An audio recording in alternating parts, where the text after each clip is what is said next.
Video వీక్షకులకు నా నమస్కారములు.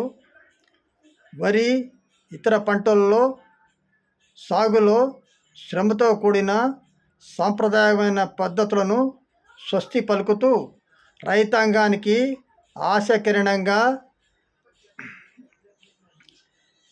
సగణ రిజనరేటివ్ టెక్నిక్ ఎస్ఆర్టి నూతన వ్యవసాయ విధానాన్ని అందుబాటులోకి తెచ్చింది.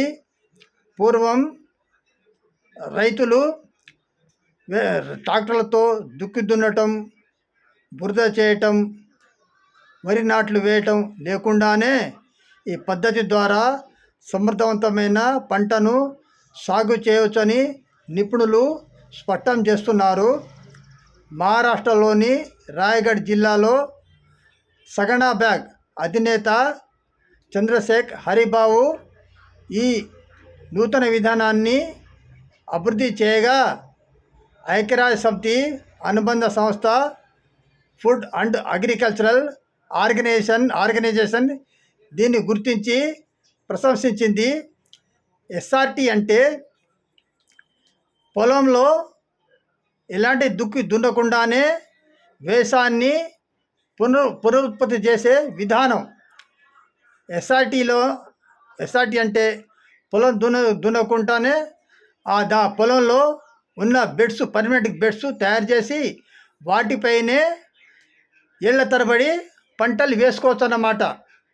అయితే ఈ పంటల్లో మనం వరి, ఇతర పంటలు మొక్కజొన్న, శనగలు, కూరగాయలు, మినుములు, గోధుమలు ఇలా 22 రకాల పంటలను మనం పంట సాగు చేసుకోవచ్చు అనమాట ఆ బెడ్స్ మీద. అయితే ఈ బెడ్స్కి వల్ల ఏంటంటే మనకు పంట కూడా తొందరలో వస్తుంది. 8 నుంచి 10 రోజుల వరకు చేతికి వస్తుంది. సంవత్సరానికి 3 పంటలు వేసుకోవచ్చు. ఈ ఆదాయం కూడా మనం 3 ఇంతలు సంపాదించుకోవచ్చు అనమాట ఈ విధానం వల్ల. అతి తక్కువ కాలంలో పంట చేతికి వస్తుంది. మళ్ళీ పెట్టుబడి కూడా తక్కువ. ట్రాక్టర్లది ఖర్చు, ఇంధనం ఖర్చు, కూలీల ఖర్చు కూడా తగ్గుతుంది. త్వరగా మన పంట చేతికి వచ్చి ఆదాయం 3 ఇంతలు వస్తుంది అనమాట. కాబట్టి ఇది కొత్త విధానంగా అమలు చేస్తున్నమాట. ఇప్పుడు ఐక్యరాజ్య సమితి అనుబంధ సంస్థ కూడా దీన్ని గుర్తించింది. ఇప్పుడు ఇక్కడ రాష్ట్రంలో మన మేళ్ళ దుప్పలపల్లి కూడా సాగు చేసి అవగాహన ఏర్పరిచారు. కాబట్టి మీరు దీనికి అవగాహన ఏర్పరచుకోవాల్సిందిగా కోరుతున్నా. ఈ వీడియో మీకు నచ్చితే షేర్ చేసి, లైక్ చేసి, సబ్స్క్రైబ్ చేయండి. ధన్యవాదాలు.